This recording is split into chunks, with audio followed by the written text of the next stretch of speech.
जब घर में भगवान का वास होता है तो मिलते हैं यह कुछ शुभ संकेत। राधे राधे दोस्तों। अगर हर सुबह आपको यह संकेत मिले तो आप समझ ले कि आपके घर में ईश्वर का वास हो चुका है। वह संकेत क्या है, आज इसी विषय पर चर्चा करेंगे। भगवान को खुश करने के लिए लोग पूजा पाठ और व्रत करते हैं। भगवान के आगे सुबह शाम दीपक जलाते हैं और भोग भी लगाते हैं ताकि भगवान की कृपा उन पर बनी रहे और उन्हें जीवन में किसी भी तरह की समस्या का सामना न करना पड़े। यह तो हम सभी जानते हैं कि भगवान की पूजा और अर्चना करने से वह हमसे प्रसन्न होते हैं, पर क्या आप जानते हैं कि वह हमें इस बात का संकेत भी देते हैं। आइए जानते हैं उन संकेतों के बारे में जो आपको यह बताते हैं कि भगवान की विशेष कृपा आप पर है। दोस्तों, जब आप पूजा पाठ करते हैं तो ईश्वर का वास आपके घर में होता है, चाहे वह प्रत्यक्ष रूप से हो या फिर अप्रत्यक्ष रूप से। वह घर में वास करते हैं तो आपको महसूस हो ही जाता है। कई बार आप उन्हें महसूस भी कर पाते होंगे। कई बार ऐसा होता है कि भगवान आपके घर में वास तो करते हैं लेकिन आपकी कुछ गलतियों से लौट जाते हैं, क्योंकि उस समय अक्सर लोग यह गलती कर ही देते हैं। वह कभी पूजा पाठ करते हैं और फिर छोड़ देते हैं, फिर कुछ दिन बाद पूजा करते हैं और छोड़ देते हैं। तो ऐसा करना ठीक नहीं होता है। इससे ईश्वर नाराज होकर चले जाते हैं। ऐसा आपको कभी नहीं करना चाहिए। बहुत से लोग ऐसे भी होते हैं जिनके घर में ईश्वर तो वास करते हैं लेकिन उन्हें स्वयं इस बात का पता नहीं होता है और वह स्वयं उनका अपमान करके उन्हें वापस भेज देते हैं, यह कहकर कि मैं ईश्वर की पूजा तो रोज करता हूं लेकिन तब भी ईश्वर मुझे क्यों नहीं दिखाई देते हैं। तो आपकी यह सब बातें आपके ईश्वर को रुष्ट कर देते हैं। इसीलिए आपको आज हम वह संकेत इस वीडियो में विस्तार से बताएंगे जिससे आप स्वयं जान पाएंगे कि ईश्वर आपके घर में आ चुके हैं। तो आइए जानते हैं उन संकेतों के बारे में। लेकिन उससे पहले अगर आप भी चाहते हैं कि माता लक्ष्मी का आशीर्वाद आप पर और आपके पूरे परिवार पर हमेशा बना रहे तो इस वीडियो को एक लाइक करें और चैनल को सब्सक्राइब कर लें और कमेंट बॉक्स में जय माता लक्ष्मी जरूर लिखें। नंबर 1, जब आप सो रहे होते हैं और ब्रह्म मुहूर्त में उठ जाते हैं। हर रोज आपकी नींद इसी समय खुल जाती है। साथ ही यदि ब्रह्म मुहूर्त में ही कोई ऐसा सपना दिखाई देता है जैसे कि मंदिर में आप पूजा कर रहे हैं या फिर मंत्रों का जाप कर रहे हो, तो ब्रह्म मुहूर्त में देखे गए ऐसे सपने भी इस बात का संकेत देते हैं कि ईश्वर आपके घर में मौजूद है।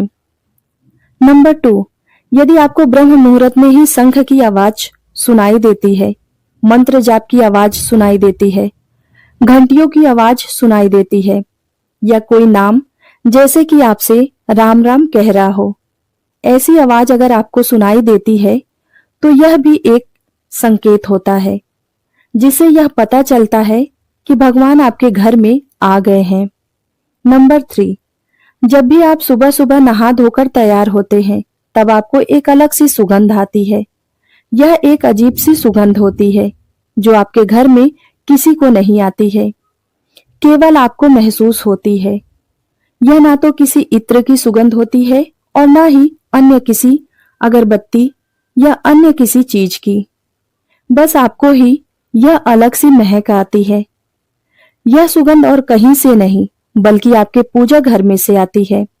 दोस्तों, यह महक देवी देवताओं की होती है जिससे आपको यह पता चलता है कि ईश्वर आपके घर में वास कर चुके हैं।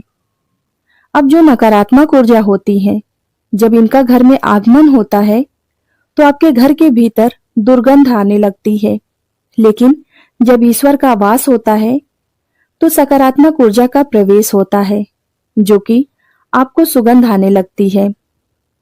यह महक बहुत ही मनमोहक होती है जो आपका मन पूरी तरह मोह लेती है। नंबर 4, जब भी आप पूजा करने जाते हैं उस समय यदि कोई जीव यानी कि कुत्ता, बिल्ली, गाय या फिर अन्य कोई भी व्यक्ति भिक्षु आपके द्वार पर आ जाता है और आपके साथ ऐसा हफ्ते में 3 से 4 बार लगातार होता है कि आपके पूजा करते समय ही वह आ रहे हों, तो इसका मतलब यह है कि ईश्वर आपके घर में दस्तक दे रहे हैं, उनका आगमन हो चुका है। क्योंकि जो गाय होती हैं वह भी माता का स्वरूप होती हैं। कुत्ता भी भैरव बाबा का प्रतीक माना जाता है, या फिर कोई याचक आता है तो वो भी ईश्वर के किसी न किसी रूप में आ रहा है। तो हमें कभी भी उन्हें भगाना नहीं चाहिए, बल्कि उन्हें संतुष्ट करना चाहिए, अर्थात उन्हें भोजन कराना चाहिए, उन्हें सम्मान देना चाहिए। पैसा का या अन्य किसी चीज का दान करना अलग बात है, लेकिन सबसे बड़ा दान भोजन पानी का माना जाता है। नंबर 5, अगर आपको रात में नींद के दौरान बार बार सपने आते हैं और सपनों में मंदिर, भगवान की मूर्ति या फोटो दिखाई देती है, तो इसका मतलब यह है कि आप पर भगवान की कृपा बनी हुई है। कई बार ऐसा होता है कि आप किसी चीज को लेने के लिए आगे बढ़ते हैं, लेकिन लेते वक्त आपके मन में उसे लेकर कुछ संशय आ जाता है। सब कुछ ठीक होने के बावजूद भी कुछ ऐसा होता है कि हमें उस फैसले को लेने से मन रोकता है। इसका मतलब यह है कि आपके साथ किसी दैविक शक्ति का आशीर्वाद है। नंबर 6, जिन लोगों पर भगवान की कृपा होती है, वह अमीर हो या गरीब, उन्हें हर जगह सम्मान मिलता है। अगर किसी को कम मेहनत करने पर भी सफलता हासिल होती है, तो यह भगवान की ही कृपा होती है। भगवान उन्हें हर परेशानियों से बचा ही लेते हैं। जिन लोगों से भगवान खुश रहते हैं, वह हर परिस्थिति में खुश रहते हैं। उनके जीवन में भले ही कितने दुख क्यों ना हो, वह हमेशा खुश ही रहते हैं। उन्हें कभी भी किसी भी परेशानियों से डर नहीं लगता है। वह हर मुसीबत को आसानी से पार कर लेते हैं। नंबर 7, उल्लू का दिखना भी शुभ माना जाता है। हिंदू धर्म में उल्लू को काफी अहम दर्जा दिया गया है। उल्लू को माता लक्ष्मी का आशीर्वाद माना जाता है। यदि आपको कहीं उल्लू दिखाई दे, तो यह एक बेहद ही शुभ संकेत माना जाता है। किसी जगह अचानक उल्लू दिख जाए तो समझ लीजिए कि जल्दी मां लक्ष्मी आपके घर में पधारने वाली है। नंबर 8, खान पान में आने लगता है बदलाव।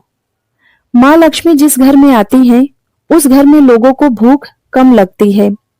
खास बात यह है कि ऐसे लोगों को कम खाना भी पर्याप्त लगने लगता है। इसके अलावा ऐसे घरों में लोग नशा और मांसाहार से भी दूर रहते हैं। नंबर 9, धन की देवी मां लक्ष्मी को साफ सफाई बहुत पसंद है। जिन घरों में साफ सफाई होती है, माता लक्ष्मी उस घर में ही वास करती हैं। इसके अलावा मां लक्ष्मी को सफाई में इस्तेमाल की जाने वाली झाड़ू बहुत प्रिय होती है। कहा जाता है कि सुबह के समय कहीं जाते हुए यदि आपके घर के बाहर कोई झाड़ू लगाता हुआ दिख जाए, तो यह बहुत ही शुभ माना जाता है। नंबर 10, शंख की आवाज देती है शुभ संकेत। हिंदू धर्म में शंख को एक अहम स्थान दिया गया है। इसीलिए किसी भी शुभ अवसर पर होने वाली पूजा पाठ में शंख बजाना अत्यधिक शुभ माना जाता है। यदि सुबह उठने के बाद आपको शंख की आवाज सुनाई दे, तो यह एक शुभ संकेत होता है। माना जाता है कि सुबह उठने के बाद शंख की आवाज सुनाई देना आपके घर में मां लक्ष्मी के आगमन का संकेत देता है। नंबर 11, यदि आपको लगातार 3 दिनों तक घर से निकलते समय नीलकंठ पक्षी दिखाई दे, तो समझ लीजिए कि भगवान ने आपकी सुन ली। आपकी जल्द ही कोई बड़ी मनोकामना पूरी होने वाली है। नीलकंठ पक्षी का दिखना महादेव की कृपा होने का इशारा होता है। यदि आपके घर के सामने अक्सर सफेद गाय आने लगे, या किसी दिन सफेद गाय आपके घर के सामने आकर अपने बछड़े को दूध पिलाए, तो यह देवी देवताओं की आप पर कृपा होने का इशारा होता है।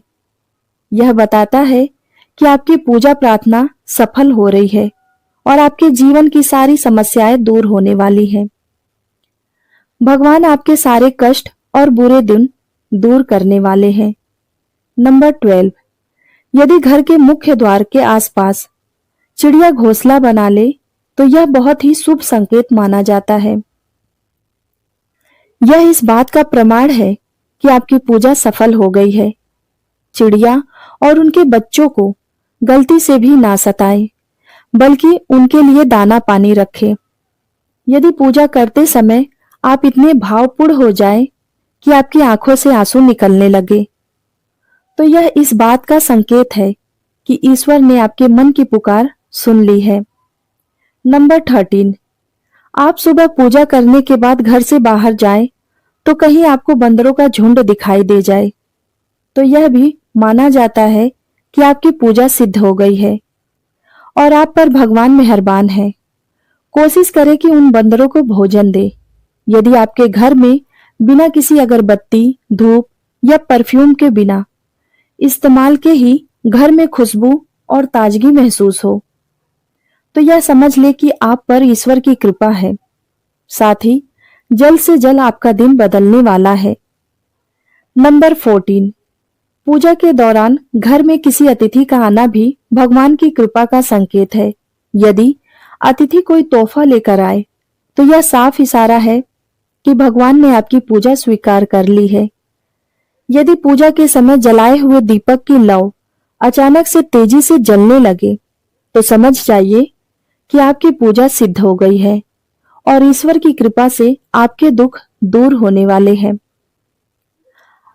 अगर अक्सर आपकी नींद सुबह के 3 बजे से लेकर 5:30 बजे के बीच यानी कि ब्रह्म मुहूर्त में खुले, तो यह भी ईश्वर का संकेत है कि भगवान आपकी भक्ति से प्रसन्न है।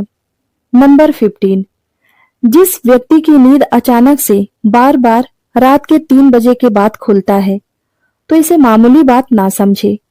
यह संकेत बहुत ही शुभ माना जाता है। ऐसा माना जाता है कि रात के 3 बजे के बाद देवी देवताओं की शक्तियां जागृत हो जाती हैं, जो कि आपसे बहुत कुछ कहना चाहते हैं। ऐसे में आपका बार बार 3 बजे के बाद उठना कामयाब होने के संकेत है। वहीं रात के 3 बजे के बाद देवी देवताओं से मांगा हुआ वरदान कभी खाली नहीं जाता है। ईश्वर आपकी प्रार्थना अवश्य ही सुनते हैं। नंबर 16, अगर आपको आपके सपने में ऊंचे ऊंचे पर्वत दिखाई देते हैं और वहां से बहता हुआ झरना आपको दिखाई देता है और उस जल को आप पी लेते हैं, तो निश्चित रूप से आपको कामयाबी अवश्य प्राप्त होती है। अगर आप अपनी शिक्षा का सही प्रयोग करके अपने परिवार को चला पा रहे हैं, तो यह ईश्वर की कृपा से ही संभव है। दुनिया में बहुत से ऐसे लोग हैं जो शिक्षित होने के बावजूद भी शिक्षा का प्रयोग नहीं कर पाते हैं। जिन लोगों की सेहत अच्छी रहती है, उन पर भी परमेश्वर की विशेष कृपा रहती है। सेहत खराब होने से सिर्फ आपके शरीर पर ही असर नहीं पड़ता है, बल्कि काफी आर्थिक नुकसान भी होता है। इसीलिए निरोगी काया प्राप्त करने के लिए लोगों को खुद को भाग्यवान मानना चाहिए। यदि आपके जीवन में सुयोग्य जीवन साथी मिला है, तो यह भी परमेश्वर की कृपा से ही संभव है। एक अच्छा जीवन साथी आपके पूरे जीवन को खुशहाल बना सकता है, लेकिन अगर जीवन साथी खराब मिल जाए, तो पूरी जिंदगी झगड़ा कलेश के बीच में निकल जाता है। नंबर 17, अगर किसी व्यक्ति की संतान आज्ञाकारी है, तो यह भी परमेश्वर की ही कृपा है, वरना आज के युग में ज्यादातर लोग अपनी संतान की वजह से ही दुखी रहते हैं। सही गलत के बीच अंतर करने की क्षमता जिन लोगों के पास है, उन पर उनके इष्ट देव का आशीर्वाद होता है। भगवान के दर्शन सपने में करने वाले लोगों पर भी देवी देवताओं की कृपा होती है, वरना परमेश्वर को देख पाना हर किसी के वश में नहीं होता है। जिस व्यक्ति का क्रोध पर वश है, जिनका मन शांत रहता है, जो हर परिस्थिति से सामान्य रहकर आगे बढ़ना जानते हैं, ऐसे लोगों पर ईश्वर की असीम कृपा होती है। तभी यह संभव हो पाता है। नंबर 18, भगवान हमें अपने वास्तविक रूप में दिखाई नहीं देते हैं, लेकिन कुछ लोग ऐसे भी होते हैं जिन्हें भगवान के तुल्य माना जाता है। इनमें माता पिता, गुरु या ब्राह्मण है। इनमें से कोई भी व्यक्ति पूजा के दौरान आपके घर में प्रवेश करता है, तो यह बहुत ही शुभ माना जाता है। आपको उन्हें घर से खाली हाथ लौटाना नहीं चाहिए। पूजा के दौरान अगर भगवान की मूर्ति या प्रतिमा से कोई फूल या माला आपके पास गिरकर आ जाए तो यह बहुत ही शुभ संकेत माना जाता है। इससे पता चलता है कि भगवान की कृपा आप पर बनी हुई है और आपकी मनोकामना जल्द ही पूरी होने वाली है। यह तमाम जानकारी जन रुचि को ध्यान में रखकर दी जा रही है। ज्योतिष और धर्मशास्त्र के उपाय और सलाहों को अपनी आस्था और विश्वास पर आजमाएं। वीडियो का उद्देश्य मात्र आपको बेहतर सलाह देना है। इस संदर्भ में हम किसी भी प्रकार का कोई दावा नहीं करते हैं। तो दोस्तों, वीडियो अच्छी लगी हो तो वीडियो को लाइक करें और चैनल को सब्सक्राइब जरूर कर लें और कमेंट बॉक्स में जय माता लक्ष्मी जरूर लिखें। धन्यवाद।